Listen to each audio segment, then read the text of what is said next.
Assalamualaikum dan salam sejahtera kepada semua penonton dan juga subscriber. Ramai yang dah tekan subscribe, tapi bagi yang belum tekan subscribe, jangan lupa menekan subscribe dan lonceng untuk notifikasi awal video-video terkini daripada channel ini.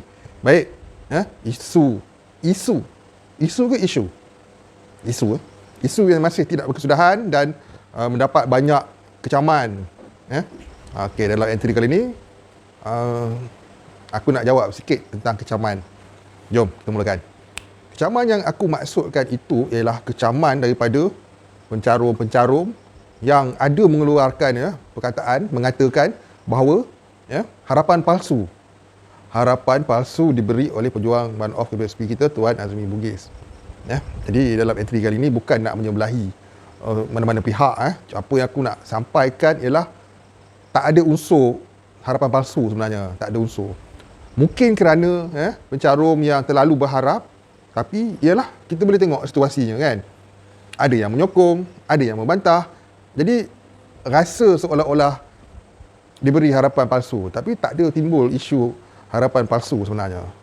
Perjuangan menuntut One Of ni sebenarnya ialah perjuangan daripada rakyat sendiri, tanpa disuruh, tanpa dibayar gaji dan tanpa segala-galanya.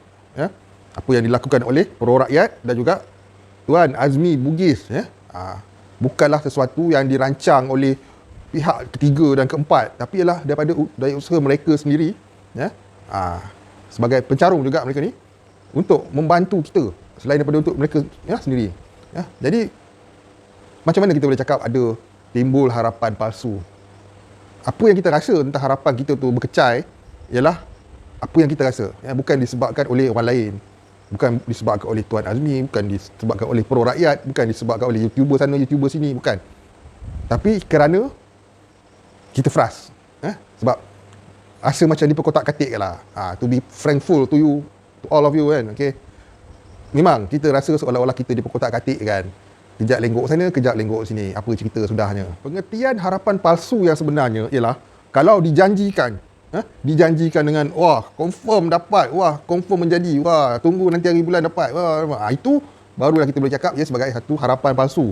Tapi dalam perjuangan One Of ni tak ada pun, tak pernah sesekali pun. Malah aku sendiri pun tidak pernah menjanjikan, mengatakan wah confirm ada, jangan risau. Tak ada. Kita memperjuangkannya untuk diri kita dan untuk orang lain juga. Perjuangan itu berlaku sama ada di lapangan, apa yang dilakukan oleh Tuan Azmi dan pro rakyat di lapangan, buat demo, perhimpunan aman dan sebagainya. Dan perjuangan juga dilakukan di media-media sosial, di Facebook, di Instagram, di TikTok, di YouTube dan sebagainya. Kena faham, tak ada pun harapan palsu. Aku faham semua orang dalam keadaan majoriti lah, aku tak cakap semua sebab masih ramai yang masih lagi mempunyai pekerjaan kan. Cuma memerlukan One Of ni untuk menyelesaikan hutang piutang semua. Tapi ada segelintir yang memang betul-betul memerlukan kerana hilang pendapatan, hilang kerja kan. Jadi kita faham tekanan yang dihadapi. Tapi kalau kita nak cakap harapan palsu, itu ialah satu perkara yang aku tak setuju lah. Sebab benda tak tepat pun sebenarnya kita nak cakap harapan palsu kan. Ini adalah satu perjuangan. Okay? Dan begitu juga yang dilakukan oleh Datuk Seri Najib dan Ketua Pemuda UMNO Dr. Ashraf dan yang lain. Tidak menjanjikan bulan dan bintang pun. Mereka tidak menjanjikan bulan dan bintang. Malahan aku sendiri pun tak ada pun pernah cakap menjanjikan bulan dan bintang kan. Tapi kita berusaha untuk melaksanakan dengan berbagai-bagai cara, sama ada di lapangan dan juga di media sosial. Itu dia. Kita kena faham. Jadi tidak ada timbul sepatutnya harapan palsu.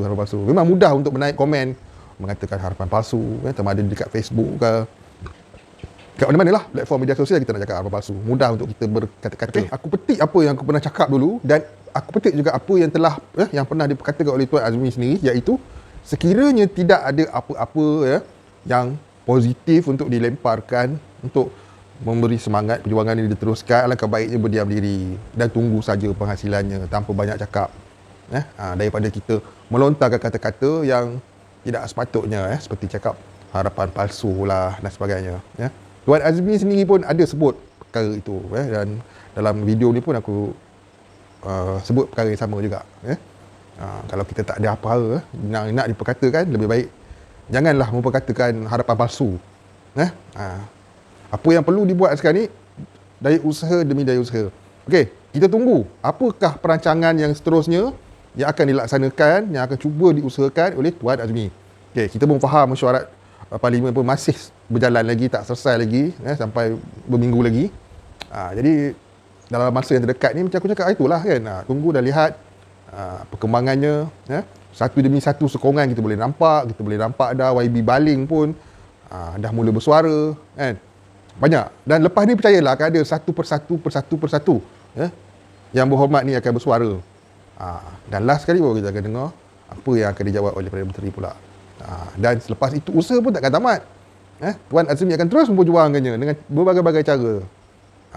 Dan banyak faktor yang kata orang boleh menyumbangkan kepada dia dan kepada tidak. PRN, PRU dan sebagainya. Benda tu main peranan juga. Memang dari dulu lagi dah kita kena faham yang ini bukanlah satu tuntutan yang mudah. Sukar, tapi tak mustahil. Kan? Tak ada unsur harapan palsu pun. Okey, bagi semangat. Kalau kita tak berjuang di lapangan, kita berjuang di media sosial. Jangan tak buat apa-apa langsung cakap harapan palsu. Tak mana palsunya. See you guys in my next video. Assalamualaikum, salam sejahtera. Kita boleh faham lah apa yang aku sampaikan ni.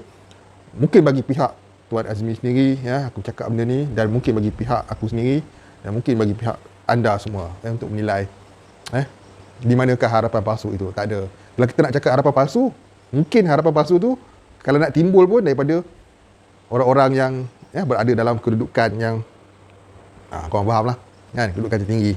Tapi buat masa sekarang ni para pemimpin pun tidak pernah pun menjanjikan bulan dan bintang, walau daripada parti mana sekalipun. Jadi memang tidak ada. Bila kita frust, kita akan cakap macam-macam. Harapan palsu, janji palsu, cinta palsu.